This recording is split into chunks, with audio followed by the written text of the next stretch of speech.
الحمد لله رب العالمين والصلاة والسلام على سيد الأنبياء والمرسلين محمد وعلى آله وأصحابه أجمعين أما بعد فقد قال الله تبارك وتعالى في القرآن المجيد أعوذ بالله من الشيطان الرجيم بسم الله الرحمن الرحيم وإذا سألك عبادي أني فإني قريب أجيب دعوة الداعي إذا دعان إلى آخر الآية.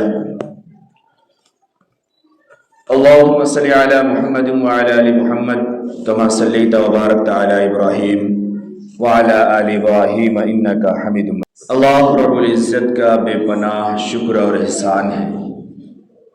مالک کریم نے ہم تمام کو ایمان کی دولت سے سرفراز فرمایا.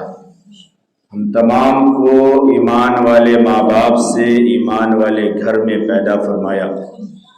ہم مسلمان خاندان میں اور مسلمان معاشرے میں اپنی زندگی جیتے اور گزار رہے ہیں. اللہ رب العالمین نے مزید کرم ہم پہ یہ کیا کہ ہمیں صحیح سالم انسان بنایا. اللہ تبارک و تعالیٰ نے ہاتھ پاؤں ہمارے درست بنائے، آنکھ کان ہماری صحیح بنائی، صحت و تندرستی سے ہمیں نوازا. اللہ نے فرمایا فَسَوَّاكَ فَعَدَلَكَ فِي أَيِّ صُورَةٍ مَا شَاءَ رَكَّبَكَ. اللہ رب العزت نے ہمارے لیے جو چہرہ، ہماری جو بناوٹ، ہماری جو شکل، ہماری جو خوبصورتی، ہماری جو رنگت اللہ رب العالمین کو پسند آئی، اللہ رب العالمین نے اپنی پسند سے ہمیں بنایا اور عطا فرمایا. جناب محمد رسول اللہ صلی اللہ علیہ وسلم نے اس بات کو بڑی وضاحت سے سمجھائی کہ دیکھو، کسی کالے کو کسی گورے پر فضیلت حاصل نہیں ہے، اور نہ ہی کسی عرب کو کسی عجم پر فضیلت حاصل ہے. فضیلت کے لیے شرط یہ ہے کہ دل کیسا ہے، تقوی کیسی ہے، نیت کیسے ہیں، ارادے کیسے ہیں، اعمال کیسے ہیں. قرآن نے تو اس بات کو بڑی اچھی طرح سے سمجھایا. فرمایا کہ ایک ماں باپ کی آدمی نسبی اولاد تو ہو سکتی ہے لیکن ایمانی اولاد نہیں ہو سکتی. بڑا مشہور واقعہ ہے حضرت نوح علیہ السلام کا بیٹا نظروں کے سامنے طوفان میں ڈوب رہا ہے.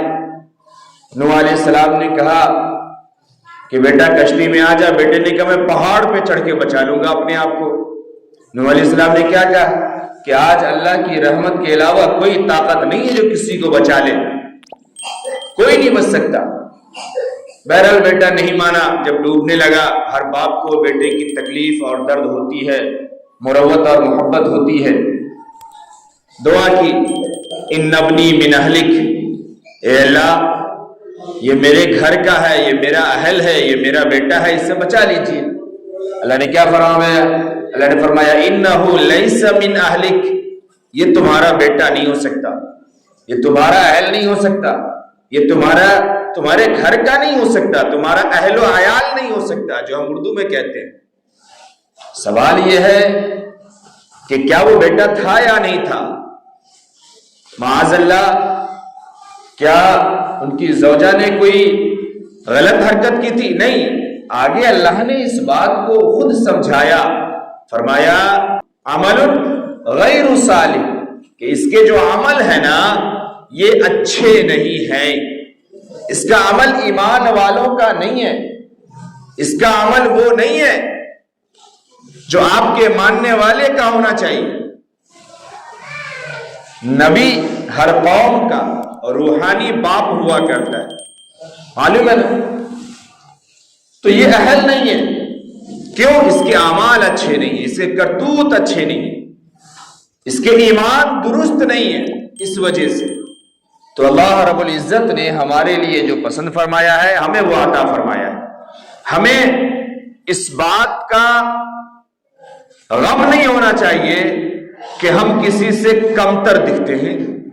اللہ نے ہمیں کسی سے کم عطا فرمایا ہے، اس بات کا دکھ نہیں ہونا چاہیے، اور نہ ہی اس بات پر فخر ہونی چاہیے. بات سمجھیے گا، تکبر ہونا چاہیے کہ ہم تو فلانے سے اچھے ہیں، ہم تو فلانے سے لمبے ہیں، ہم تو فلانے سے چوڑے ہیں، ہم تو فلانے سے خوبصورت ہیں، ہم کو تو اللہ نے فلانے سے زیادہ نوازا ہے۔ نہیں، شکر الگ چیز ہے، فخر الگ چیز ہے، تکبر الگ چیز ہے۔ میں بڑی وضاحت سے عرض کر رہا ہوں، بات کو سمجھیے۔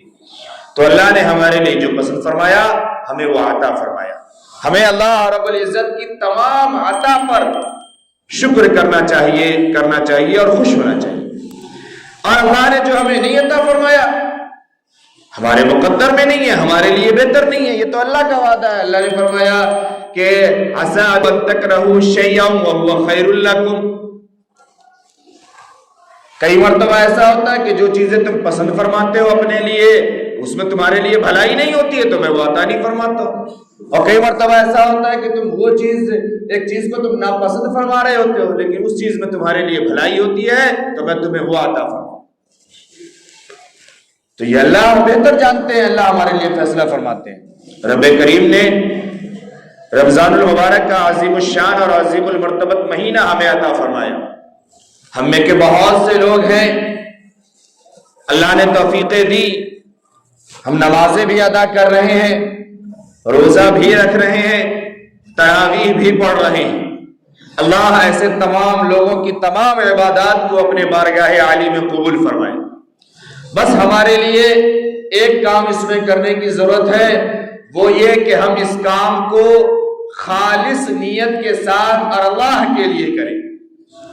اپنے نیت کو ہم صاف کر لیں، ارادے کو ہم درست کر لیں اور اللہ کی رضا کے لیے ہم اعمال کریں۔ انشاءاللہ اللہ رب العالمین اپنے بارگاہ میں ہمارے تمام اعمال کو قبول فرما لیں۔ اور ایسے بھی لوگ ہمارے معاشرے میں ہمارے درمیان ہیں جو ایسے عظیم مہینے میں بھی محروم القسمت ہیں، وہ روزوں سے بھی دور ہیں، نمازوں سے بھی دور ہیں، تراویح سے بھی دور ہیں، اور جب وہ ان عبادات جو راس الطاعات ہیں ان سے اگر دور ہیں تو پھر وہ دیگر تمام چھوٹے موٹے گناہوں میں تو لگے ہوئے ہیں ہی۔ دل سے دعا ہے ایسے تمام لوگوں کے لیے بھی کہ اللہ رب العزت اپنے اس عظیم مہینے کے اپنے اس رحمت والے عاشرے میں ان پر بھی نگاہ رحمت ڈال دے تاکہ وہ بھی ایسے گناہوں سے بچ کر کے رب العالمین کے بارگاہ میں آ جائیں اور اپنے آپ کو اپنے گناہوں کو رو دھو کر کے پاک اور صاف ہو جائیں۔ ایک بات سمجھنے کی ہے یہاں پہ ایسے لوگوں کے لیے کہ مالک کریم توبہ کا دروازہ کھلا رکھے، دعائیں قبول ہوتی ہے، لیکن ایک شرط ہے کہ انسان کو توفیق اس وقت ملتی ہے جب اس کے اندر طلب ہو۔ جب توفیق آدمی مانگے ہی نہیں، طلب ہی نہیں کرے، اللہ کی طرف رجوع ہی نہیں ہو، تو پھر کیا اللہ محتاج ہے اپنے کسی بندے کا؟ کسی گناہگار کے گناہ کرنے سے اللہ کی کبریائی میں، اللہ کی شان میں، اللہ کے خزانے میں کسی قسم کی کمی آ رہی ہے کیا؟ اللہ پھر ایسے شخص کو اور ڈھیل دیتا ہے اور موقع دیتا ہے، جی لے تو دنیا ہی میں جی لے، دنیا کو ہی تو جنت سمجھ لے، دنیا ہی کی رنگ ریلیوں کو تو سب کچھ سمجھ لے، نہ تمہارے لیے پھر جنت ہے، نہ تمہارے لیے پھر جنت کی ہوائیں ہیں، نہ جنت کی نعمتیں ہیں، نہ تمہارے لیے پھر جنت کی حوریں ہیں، دنیا ہی تمہارے لیے سب کچھ ہے۔ تو ایسے شخص کو بہت ڈرنا چاہیے اور بہت سوچنا چاہیے کہ بار بار ہمیں گناہوں پر کیوں اصرار کا موقع مل رہا ہے اور بار بار ہم کیوں گناہوں میں لگے ہوئے ہیں، ہمیں توفیق کیوں نہیں مل رہی؟ ہم اللہ سے مانگتے نہیں ہیں، اللہ کے سامنے روتے اور گر گراتے نہیں ہیں۔ جو اللہ کے سامنے روئے، اللہ سے گر گرائے، اللہ سے مانگے، اللہ پھر اسے توفیق بھی عطا فرماتے ہیں، اللہ پھر اس کی مغفرت بھی فرماتے ہیں، اللہ پھر اس سے محبت بھی فرماتے ہیں اور اللہ پھر اس پر رحم بھی فرماتے ہیں۔ یہ تمام باتیں ہمیں قرآن سے پتہ چلتی ہے، قرآن سے بھی۔ تو رمضان کا یہ مہینہ بڑا عظیم ہے، ہر وقت رحمت کے دروازے کھلے ہوئے ہیں، ہر وقت رحمت برس رہی ہے، لوگوں کی دعائیں قبول ہو رہی ہے، لیکن ہم میں کا کوئی ہے؟ خود سوچے، ہم غور کریں کہ ہم کتنی دعائیں مانگ رہے ہیں اس مہینے میں بھی، ان دنوں میں بھی، اللہ کی طرف ہم حاضر اور متوجہ بھی ہو رہے ہیں؟ نہیں ہوتے۔ تو ہمیں اپنے آپ کو سنوارنے اور سدھارنے کی ضرورت ہے۔